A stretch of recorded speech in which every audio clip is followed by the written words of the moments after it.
કરણી સેનાના રાષ્ટ્રીય અધ્યક્ષની ગોળીમારી હત્યાના વિરોધમાં ડભોઈ ક્ષત્રિય કરણી સેના દ્વારા મામલતદાર કચેરી ખાતે આવેદનપત્ર આપવામાં આવ્યું હતું।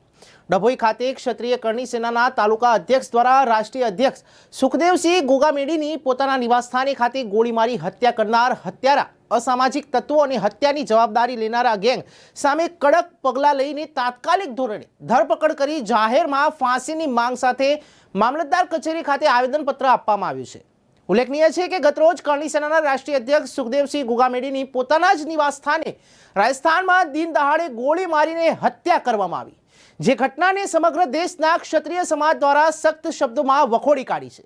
ત્યારે ભારત દેશના ઇતિહાસમાં ક્ષત્રિય સમાજના રજવાડા અને ક્ષત્રિય શાસકો સૈનિકો દ્વારા હિન્દુ પ્રજાના રક્ષા અર્થે બલિદાનો આપીને 1000 વર્ષ ઉપરાંત રાજ કર્યું અને દેશને મુગલ શાસકોના હાથમાંથી બચાવ્યો છે। સાથે જ હાલ દેશભરમાં ક્ષત્રિય પ્રજા ધારાસભ્યો, સાંસદો અને કરણી સેના તથા અન્ય ક્ષત્રિય સમાજના સંગઠન પ્રજાહિતમાં સામાજિક ધાર્મિક કાર્યો કરી હિન્દુ ધર્મનું રક્ષણ કરી રહ્યા છે। ત્યારે ગતરોજ કરણી સેનાના રાષ્ટ્રીય અધ્યક્ષ સુખદેવસિંહ ગોગામેડીની ગોળી મારીને હત્યા કરવામાં આવી, જે ઘટના ઘણી દુઃખદ છે। આ સમગ્ર ઘટનાને અનુલક્ષી ડભોઈ તાલુકા ક્ષત્રિય કરણી સેના દ્વારા ડભોઈ મામલતદાર કચેરી ખાતે આવેદનપત્ર આપવામાં આવ્યું અને હત્યારાઓને વહેલી તકે ઝડપી પાડી જાહેરમાં ફાંસીની માંગ કરવામાં આવી હતી। ગઈકાલે કરણી સેનાના રાષ્ટ્રીય અધ્યક્ષ શ્રી ગોગામેડી સાથે જે કરુણ ઘટના બની છે, ઘરમાં ઘૂસીને લુખ્ખા તત્વોએ જે ગોળીબાર કર્યો છે,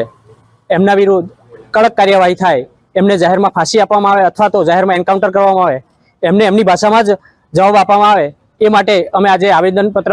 ડભોઈ કરણી સેના તથા યુવા સંગઠન દ્વારા આપવામાં આવ્યું છે અને ઝડપથી એમને ન્યાય મળે અને જો એમને ન્યાય નહીં મળે તો અમે આગળ ઉગ્ર કાર્યવાહી કરીશું, એ માટે સરકારશ્રીને આવેદનપત્ર આપ્યું છે અને આ અમારી લાગણી અને માગણી અથવા તો ચીમકી કહો એ જે કહે એ અમે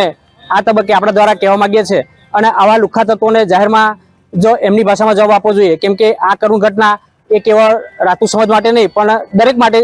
આ એક કરુણ ઘટના છે અને આના ન્યાય દ્વારા સમાજમાં એક સારો સંદેશ જાય એવી અમે સરકાર પાસે અપેક્ષા રાખીએ છીએ।